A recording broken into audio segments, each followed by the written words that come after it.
வணக்கம் ஃப்ரெண்ட்ஸ், இன்றைக்கி இந்த வீடியோவில் நீங்கள் காளான் வளர்க்குறது மூலமாக ஒரு மாதத்துக்கு 30,000லேருந்து 50,000 வரைக்கும் எப்படி ஏர்ன் பண்ணுறது அப்படிங்கிறத பற்றி தான் பார்க்க போகிறோம். ஸோ இந்த வீடியோ பார்த்திங்கன்னா உங்களுக்கு ரொம்பவே யூஸ்ஃபுல்லாக இருக்க போகுது. அதனால் இந்த வீடியோவை ஸ்கிப் பண்ணாமல் பாருங்கள். இப்போ வீடியோக்குள்ளே போகலாம். ஸோ ஃபஸ்ட்டு பார்த்திங்கன்னா இந்த காளான் வளர்ப்பு தொழில் செய்யணும் அப்படின்னு சொல்லிட்டு ஆசைப்பட்டிங்கன்னா, அது காளான் பண்ணை வைக்க போகிறேன் அப்படின்னு சொல்லிட்டு ஆசைப்பட்டிங்கன்னு வச்சுக்கேன். ஸோ அதுக்கு என்னென்ன தேவை அப்படின்னு பார்த்திங்கன்னா, 10க்கு 10 ரூம் இல்லைனா ஒரு எம்டியான ஸ்பேஸு இல்லை ஒரு தோட்டம் மாதிரியான ஒரு 10க்கு 10 இடம் உங்களுக்கு தேவைப்படும்.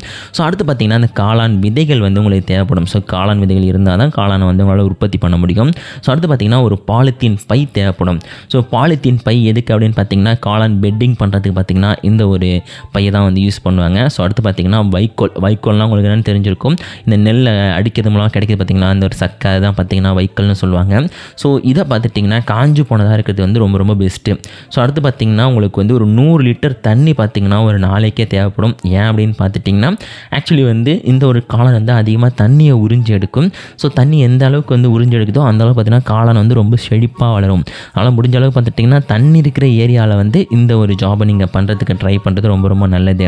அப்புறம் வந்து வைக்கோலில் வந்து சில கிருமிகள்லாம் இருக்கும். அதெல்லாம் பார்த்திங்கன்னா காளானை அழிக்கிறதுக்கான வாய்ப்புகள் இருக்குது. இது சாப்பிட்ற காளான் அப்படிங்கிறனால பார்த்திங்கன்னா அதுக்கு முடிஞ்ச அளவுக்கு வந்து கெமிக்கல்ஸ் வந்து கம்மியாக தான் யூஸ் பண்ணுவாங்க. ஸோ அதுக்கு என்னென்ன கெமிக்கல் யூஸ் பண்ணுவாங்கன்னா, ஃபார்மலின் அப்புறம் வந்து ஃபெவிஸ்டின் அப்படின்ற ஒரு கெமிக்கல் வந்து யூஸ் பண்ணுவாங்க. ஸோ கிட்டத்தட்ட எதுவுமே பார்த்திங்கன்னா ஒரு காய்கறி வளர்ப்பு மாதிரி தான். ஸோ இது மூலமாக வந்து உங்களுக்கு மாதத்துக்கு ஒரு நல்ல ஒரு அமௌண்ட் அப்படிங்கிறது கிடைக்கும். ஸோ இது வந்து எப்படி ஒர்க் பண்ணுது அப்படிங்கிறத நான் சிம்பிளாக சொல்லிடுறேன். ஸோ ஃபஸ்ட்டு பார்த்துட்டிங்கன்னா காளான் பெட்டிங் அப்படின்னு சொல்லுவாங்க. இந்த காளான் பெட்டிங் வந்து எப்படி பண்ணுறாங்க அப்படின்னு பார்த்தீங்கன்னா, ஃபஸ்ட்டு வந்து கிருமி இருக்குது பார்த்திங்களா, அதை வந்து அழிக்கிறதுக்கு ட்ரை பண்ணுவாங்க, அந்த வைக்கோலில் இருக்கிற கிருமியை. ஸோ அதுக்கு வந்து 2 விதமான மெத்தட் யூஸ் பண்ணுவாங்க. சுடுநீரில் போட்டு அவிச்சு எடுத்துருவாங்க. இல்லைன்னு வச்சுங்க, அந்த ரசாயனம் சொல்லுவாங்க கெமிக்கல், அதை பயன்படுத்தி இந்த ஃபெர்மெண்டேஷன் பண்ணுறது மூலமாக பார்த்துட்டிங்கன்னா இந்த ஒரு கிருமிகளை வந்து அழிக்க முடியும். ஸோ இப்படி அழிக்கிறதுனால பார்த்துட்டிங்கன்னா அந்த காளான் பெட்டிங் இருக்குது பார்த்திங்களா, ஸோ அது வந்து உங்களுக்கு சாஃப்டாக கிடைக்கும். அது மட்டும் இல்லாமல் பியூராக கிடைக்கும். ஸோ அப்படி பியூராக கிடைக்கும்போது பார்த்துட்டிங்கன்னா காளானுக்கு வந்து எந்த பிரச்சனையுமே இருக்காது.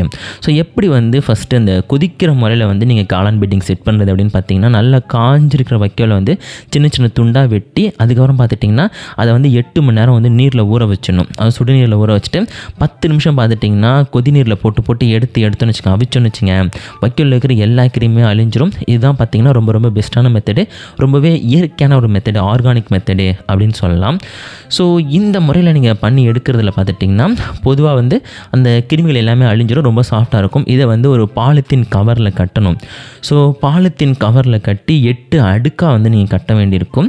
ஸோ 8 அடுக்காக நீங்கள் கட்டிட்டீங்க அப்படின்னு வச்சுங்க, அதில் வந்து காளானோட விதையை வந்து தூவணும். ஸோ ஒவ்வொரு அடுக்குக்கும் காளானோட விதையை பார்த்திங்கன்னா 20 கிராம் வரைக்கும் தூவுறது அப்படிங்கிறது ரொம்ப ரொம்ப பெஸ்ட்டு. ஸோ அப்படி தூவிட்டே வந்தீங்கன்னு வச்சுங்க, காளான் பார்த்துட்டிங்கன்னா ஒவ்வொரு பெட்டிங்லேயும் ஒவ்வொரு மாதிரியான அந்த அடுக்கில் பார்த்துட்டிங்கன்னா லேயராக இருக்கும். ஸோ அதில் பார்த்திங்கன்னா முடிஞ்ச அளவுக்கு வந்து காளான் அந்த ஒரு பாலித்தீன் கவரை பிச்சுட்டு வரதுக்கு வந்து ஓட்ட போடுறது ரொம்ப ரொம்ப பெஸ்ட்டு.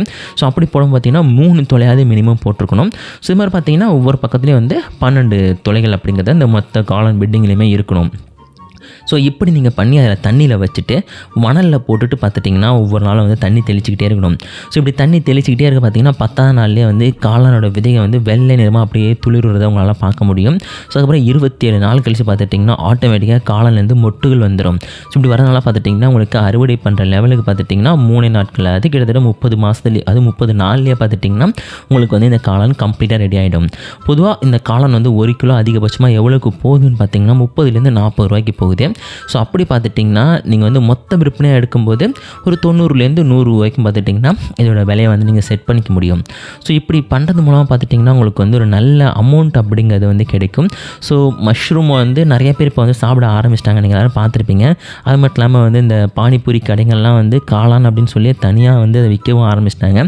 ஸோ அதிலே பார்த்துட்டிங்கன்னா இதுக்கு வந்து டிமாண்ட் அப்படிங்கிறது வந்து எப்போவுமே இருந்துக்கிட்டே இருக்குது. அது நீங்கள் பேக் பண்ணி விற்றாலும் சரி, இல்லையா நீங்கள் வந்து அது தனியாக நீங்களே டைரெக்டாக வந்து ஹோல்சேலாக விற்றாலும் சரி, எப்படி விற்றாலுமே இதுக்கான லாபம் அப்படிங்கிறது வந்து மாதம் குறைஞ்சது 1 கிலோனா, இப்போ நீங்கள் வந்து ஒரு 10க்கு 10 ரூமில் வந்து இது மாதிரி ஒரு 100 கிராம் காளான் வச்சு வளர்க்குறீங்கன்னு வச்சுக்கேன், உங்களுக்கு வந்து குறைஞ்சது ஒரு 20 கிலோ 30 கிலோ வரைக்கும் பார்த்துட்டிங்கன்னா கிடைக்கும். ஸோ அப்படி கிடைக்கிறது மூலம் பார்த்துட்டிங்கன்னா உங்களுக்கு செலவுங்கிறது ரொம்ப கம்மியாக ஆகிடுச்சு. அதே நேரத்தில் பார்த்துட்டிங்கன்னா உங்களுக்கு கிடைக்கக்கூடிய காசு அப்படிங்கிறது வந்து ரொம்ப ரொம்ப அதிகமாக இருக்குது. புரியுதா உங்களுக்கு? அதாவது நீங்கள் செலவு பண்ணது வந்து ஒரு 20லேருந்து 30 ரூபா 40 ரூபா ஆகும். ஆனால் சம்பாதிக்கிறது 100 ரூபா வரைக்கும் சம்பாதிக்கலாம். ஒரு 60 ரூபா வரைக்கும் வந்து உங்களுக்கு லாபம் அப்படிங்கிறது கிடைக்கும். ஸோ அதனால் முடிஞ்ச அளவுக்கு பார்த்துட்டிங்கன்னா இந்த ஒரு ஜாபை ட்ரை பண்ணி பாருங்கள். இதை பற்றின மேலே இன்ஃபர்மேஷன் வேணும் அப்படின்னு நினச்சிங்கன்னா கமெண்ட்டில் சொல்லுங்கள். கண்டிப்பாக எப்படி காளானை வந்து வளர்க்குறது அப்படிங்கிறத பற்றி நாங்கள் டீட்டெயிலாக வீடியோ பண்ணுறோம். இந்த வீடியோ பிடிச்சினா மறக்காமல் லைக் கொடுத்துருங்க. எத்தனை பேர் வந்து இந்த காளான் மஷ்ரூம் பிஸ்னஸை பண்ண போகிறீங்கன்னு சொல்லி மறக்காமல் கமெண்ட்டில் சொல்லுங்கள்.